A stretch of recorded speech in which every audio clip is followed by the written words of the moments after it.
เธอดึงมือฉันขึ้นมาเพื่อผลักฉันลงไปฉันร่วงหล่นลงไปในความมืดมนเธอคงจะมองมนแต่ฉันอยาก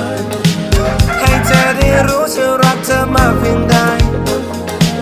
ขอบคุณที่เธอนั้นคอยอยู่เป็นกำลังใจ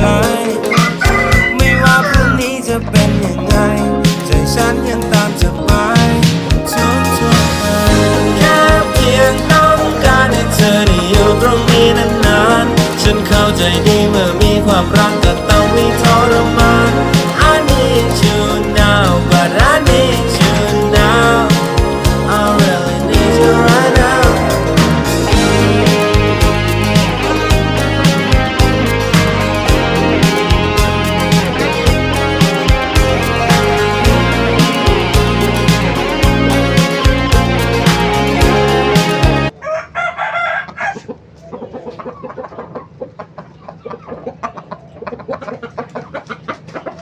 Thank you.